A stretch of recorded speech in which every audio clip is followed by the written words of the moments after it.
पूर्व पैक्स अध्यक्ष मनीष शर्मा जी राष्ट्रीय जनता दल में आस्था रख करके आज पंचायती राज प्रकोष्ठ का सदस्यता ग्रहण करेंगे। चलिए माला से स्वागत कीजिए। हो गया माला दीजिए।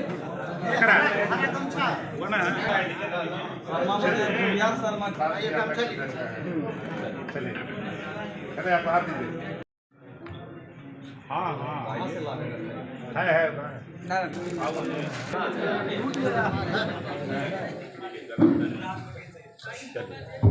छोटा है बहुत भी छोटा है, मंचो छोटा है।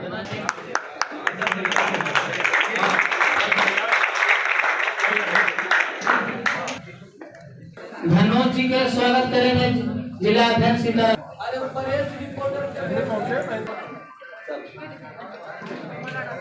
बराबर अब बस स्टैंड से आ गया।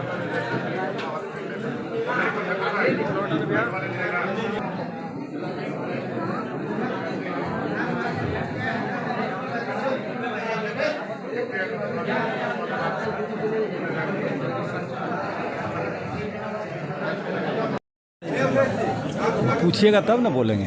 कार्यकर्ता सम्मान समारोह का आयोजन किया गया, इसका क्या उद्देश्य है? राष्ट्रीय जनता दल पंचायती राज संगठन का बिहार के सभी जिलों में कार्यक्रम समीक्षा बैठक लगाया गया है। आज से 2 महीना पहले औरंगाबाद का तिथि घोषित किया गया था।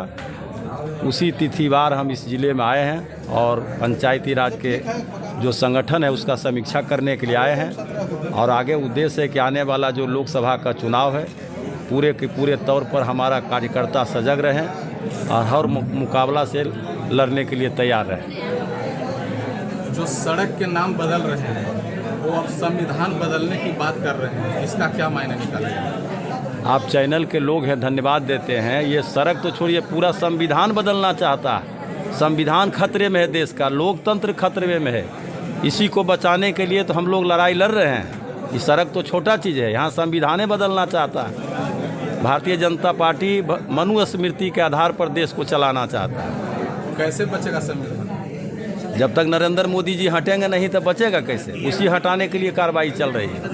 भाजपा के लोग तो अभी भी दावा कर रहे हैं कि दिल्ली के लाल किले पर तीसरी बार नरेंद्र मोदी जी झंडा फहराएंगे। उनका तो लोग हैं तो वो तो करबे न करेंगे, लेकिन आने वाले चुनाव में देश के सामने जो नरेंद्र मोदी जी प्रधानमंत्री घोषणा किए थे कि 2 करोड़ युवाओं को जो रोजगार मिलेगा, 15 लाख रुपया खाते में आएंगे, महंगाई पर रोक लगेगा, किसानों का आय दोगुनी होगी, सबका विकास सबके साथ लेकर चलेंगे, ये सब वादा पूरा हुआ है जो चौथी बार आवेंगे?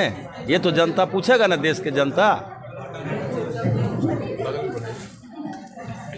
एक सवाल है, ईवीएम पर क्या कहेंगे? ईवीएम से जो चुनाव हो रहा है, ईवीएम का विरोध हो रहा है, ईवीएम पर क्या? ईवीएम तो जो 2-3 राज्य में चुनाव हुआ है उसमें तो सब लोग आंदोलन कर रहा है, वहाँ के लोग जनता कि हम वोट दिए किसको, सब वोट आ गया किसको।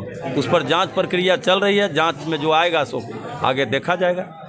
31 जनवरी को चुनाव आयोग दिल्ली जो कार्यालय घेराव है भारत मुक्ति मोर्चा के, क्या इसमें आपका पार्टी समर्थन करती है? अब तो हाई लेवल के है, हमारे पार्टी के जो प्रवक्ता होंगे उनसे पूछिए, उसमें हम बोलने के लिए ऑथराइज नहीं है। प्रदेश पंचायती राज प्रकोष्ठ के महासचिव हूँ। हम अपने तरफ से आपके चैनल को धन्यवाद दे रहा हूँ। और जो केंद्र के सरकार जो जनता के बीच में वादा किया, सारे वादे ने उन्होंने झूठ बोला। और श्री राम जी का जो उन्होंने चर्चा कर रही है, उनके आदर्शों को पालन नहीं कर रहे हैं, उनको भी झूठा साबित कर रहे हैं। उन्होंने लिखा है, ये सादा रीति चले आई, प्राण जाए पर वचन न जाए। तो उन्होंने जिस प्रकार उन्होंने बोला, उस वादे पर जिन्होंने अगुवाई किया वो नहीं कर रहे हैं। हमारे तेजस्वी प्रसाद यादव जी ने जो जनता के प्रति जो 20 में जो इलेक्शन हुआ उसमें उन्होंने जो वादा किया, उन्होंने सारे वादा पूरा किए।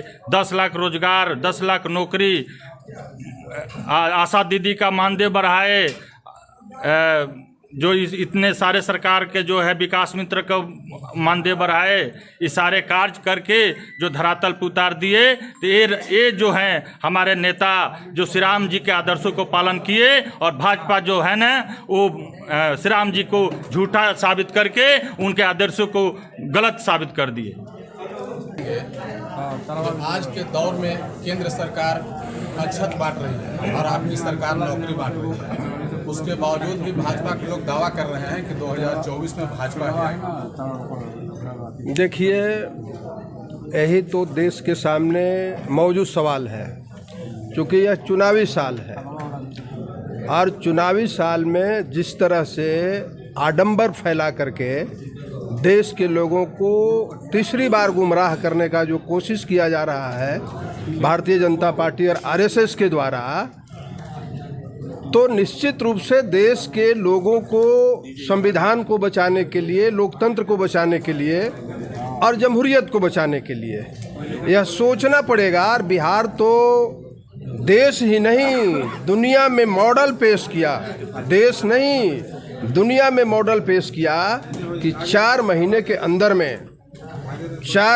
अंदर में 6.5 लाख शिक्षकों का, बकिए डिपार्टमेंट का छोड़ दीजिए, केवल बिहार के लोगों को नहीं बल्कि जहां ये उद्घाटन करने आ रहे हैं अधूरे मंदिर को यूपी में, तो यूपी के लोगों को भी देश भर के लोग आकर के रोजी और रोजगार, नौकरी का सर्टिफिकेट, ज्वाइनिंग लेटर ले रहा है पटना के गांधी मैदान में नीतीश कुमार और तेजस्वी जी के हाथ हो।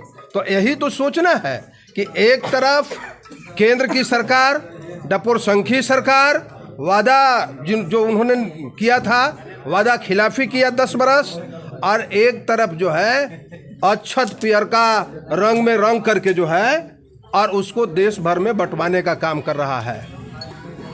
मैं पूछना चाहता हूं, भारतीय जनता पार्टी और आरएसएस के लोगों से पूछना चाहता हूं, और देश के लोगों से और धर्माचार्यों से भी पूछना चाहता हूं, यह कार्यक्रम जैसे आयोजित है तो पूरी तैयारी हुई इसकी, तब जाकर के अभी उद्घाटन हुआ है इसका। मंदिर पूरा हो गया क्या? मंदिर जो निर्माण हो रहा था, मैं सुप्रीम कोर्ट को बधाई देना चाहता हूं, धन्यवाद देना चाहता हूं, आभार व्यक्त करना चाहता हूं सुप्रीम कोर्ट को, देश के सुप्रीम कोर्ट को। और उसके आदेश के बाद मंदिर का निर्माण शुरू हुआ, पूरे देश के लोग उसमें योगदान कर रहे हैं। अरे कौन होते हैं नरेंद्र मोदी उद्घाटन करने वाले? मंदिर का उद्घाटन करने का लाइसेंस कहां से मिल गया इनको? इनको उद्घाटन करना था रोड का, पुल का, पुलिया का, विद्यालय का, विश्वविद्यालय का, तो ये मंदिर का उद्घाटन करने का कौन अधिकार इनको दे दिया? देश में 4 शंकराचार्य हैं, 4 में से एक भी शंकराचार्य इस मंदिर के उद्घाटन में पार्टिसिपेट कर रहे हैं क्या? हम पूछना चाहते हैं भारतीय जनता पार्टी और तमाम लोगों से, और गोदी मीडिया से खास करके, जो गोदी मीडिया रात दिन भोंपू बना हुआ है, अक्षत बंटवा रहा है, कि भाई शंकराचार्य को किसने रोक दिया? राष्ट्रीय जनता दल रोक दिया है क्या? किसने रोक दिया? देश के लोगों ने रोक दिया है क्या? नहीं, वो धर्म की बात करते हैं और धर्म अलाउ नहीं करता है, शास्त्र अलाउ नहीं करता है कि अधूरे मकान का उद्घाटन हो, अधूरे मंदिर में प्राण प्रतिष्ठा किया जाए, अधूरे जो है कोई भी आयोजन है उसमें हम जाएं। इसलिए इस मंदिर का उद्घाटन नहीं बल्कि लोगों को तीसरी बार आंख में धूल झोंकने का, भारतीय जनता पार्टी अगर चुनाव नहीं होता तो ये उद्घाटन का कार्यक्रम प्राण प्रतिष्ठा का नहीं होता। और इनका जो है इस बार बार बार राम नाम लेकर के आ रहे हैं ना, लेकिन देश की जनता राम नाम सत्य कर देगा इसी मंदिर के, अधूरे मंदिर के उद्घाटन के खिलाफ में, कि ये जो है मंदिर पूरा नहीं हुआ और आप आंख में लोगों को धूल झोंक रहे हैं। हम बिहार की सरकार को बधाई देना चाहते हैं। देश और दुनिया में डंका बज रहा है बिहार का। तेजस्वी जी ने 2020 में क्या प्रण लिया था? विधानसभा के चुनाव में उन्होंने प्रण लिया था कि यदि हमारी सरकार बनी तो हम 10 लाख लोगों को पहला कैबिनेट में जो है हम नौकरी देंगे। और जैसे ही सरकार बनता है, तेजस्वी जी की सरकार फुल फ्लेज नहीं है, लेकिन काम हो रहा है राष्ट्रीय जनता दल के एजेंडा पर, और तेजस्वी जी अपना प्रण पूरा करवा रहे हैं बिहार की सरकार से। और उन्होंने जो कहा था उसके हिसाब से जो है अभी तक टोटल डिपार्टमेंट में अगर आंकड़ा आप गिनेंगे तो 8 लाख से ज़्यादा नौकरी जो है लोगों को बढ़ चुका है। अभी कल 13 तारीख को गांधी मैदान में 1 लाख से ज़्यादा शिक्षकों को नियुक्ति पत्र जो है वितरण होने जा रहा है। तो हम बांट रहे हैं नौकरी, वो बांट रहा है अक्षत। तो देश के लोगों को और मीडिया को भी सावधान होकर सोचना पड़ेगा कि भाई अक्षत से आपका उज्जवल भविष्य बाल बच्चा परिवार का होगा कि नौकरी से होगा। नौकरी से होगा, मैं आपसे भी पूछना चाहता हूँ, नौकरी से होगा कि अक्षत से होगा। इसलिए तीसरी बार काठ की हांडी नरेंद्र मोदी का, भारतीय जनता पार्टी का जो लार टपक रहा। अभी हम गए थे मध्य प्रदेश में, अभी हम परसों कल लौटे हैं वहाँ से, वहाँ के लोग छाती पीट रहा है। एक ड्राइवर था मेरा नागर, उसने कहा कि हुजूर धरती उलट गेल। हमने कहा हो गेल, तो धरती उलट गेल। वोट दिली हमने हाथ छाप में और गिनती हो गेल कमल छाप में। ये मशीनवा में बड़ा भारी लगता है कि खेल कर दिया है। इसलिए ठीक हो रहा है ईवीएम के खिलाफ जिस तरह से आंदोलन हो रहा है, ईवीएम के खिलाफ में निश्चित रूप से अब यह बात सच सामने आने लगा है कि ईवीएम में कहीं ना कहीं जो है गड़बड़ हो रहा है, कहीं ना कहीं इसका मोनोपोली जो है चल रहा है। इसलिए वोटर, जिस तरह से बैलेट पेपर पहले चुनाव होता था एकदम साफ साफ दिखाई देता था, लालू जी बोलते थे एकदम मारियल ललटनवा पर बोलता हूँ पी, है ना, तो उसी तरह से बैलेट पर चुनाव होना चाहिए। लोकतंत्र को बचाने के लिए, जमहूरियत को बचाने के लिए, संविधान को बचाने के लिए। और जो हमारा पंचायती राज प्रकोष्ठ के जो अध्यक्ष जी आए हैं यहाँ, और पंचायती राज प्रकोष्ठ का जो यह सम्मेलन समागम सम्मान समारोह है, हम बधाई देना चाहते हैं पंचायती राज प्रकोष्ठ को कि पूरे फौर में पंचायती राज आ गया है। ये तीसरी सरकार है हमारा, भारत सरकार, राज्य सरकार और ग्राम सरकार। तो ग्राम सरकार यहाँ बैठा हुआ है और गांव से ही देश का निर्माण हुआ है, गांव से ही संविधान का निर्माण हुआ है, गांव से ही बापू ने जो है आवाज़ दिया था। तो गांव और हमारा पंचायती राज प्रकोष्ठ जाग गया है। आह्वान आज हम लोग करेंगे कि उठ जाग मुसाफिर भोर भयो, अब रैन कहाँ जो सोवत है, जो सोवत है सो खोवत है, जो जागत है सो पावत है। इसलिए 24 की लड़ाई को हर हाल में जो है लोकतंत्र को बचाने के लिए, जनतंत्र को बचाने के लिए सामाजिक न्याय, सांप्रदायिक सद्भाव की सरकार जो है देश में बनना चाहिए। नरेंद्र मोदी भारतीय जनता पार्टी का विदाई होना चाहिए, तभी जो है हमारा जमहूरियत बचेगा और लोकतंत्र बचेगा। इसीलिए आज का यह कार्यक्रम मील का पत्थर आने वाले दिन में साबित होगा। और फिर हमारा 17 तारीख का कार्यक्रम है महेंद्र जी, अध्यक्ष जी, 17 तारीख का कार्यकर्ता संवाद, पूरे बिहार में कार्यकर्ता संवाद हो रहा है, लैस किया जा रहा है कैसे हमको लड़ना है। बिहार है, बिहार उड़ती चिड़िया को हल्दी लगा देता है, लालू जी बोलते हैं, तो हल्दी लगेगा बिहार से ही। कितनों हल्दी लगा करके वो अक्षत बांटे, लेकिन यहाँ फरियाने वाले वो नहीं है। 40 में 40 सीट जो है बिहार जो है लोकसभा का सीट 40 में 40 जो हमारा इंडिया गठबंधन है वह जीतेगा और देश में जो है लोकतंत्र का झंडा फहरा। आज जो डेट में गुजर रहा है, हम लोग के जागने का जरूरी है।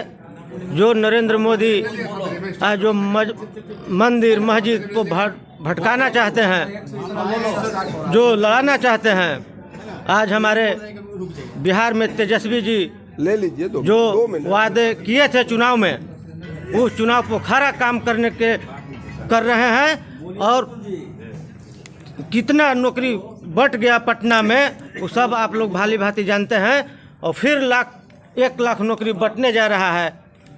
जो महागठबंधन के सरकार में तेजस्वी यादव अभी उप मुख्यमंत्री हैं, उनको हम लोग मुख्यमंत्री के रूप में देखना चाहते हैं। और नीतीश कुमार के केंद्र सरकार में हम लोग आगे उनको भेजेंगे और तब बिहार के विकास होगा, न तो ऐसे कुछ नहीं विकास होगा। और गांव घर झुंगी झोपड़ी में जाकर हम लोग बताने का काम किया है। पंचायती राज प्रकोष्ठ के हम लोग पूरे साथी मिलकर काम किया है और तेजस्वी यादव के हाथों के मजबूत करने का काम करूंगा और कर रहा हूं।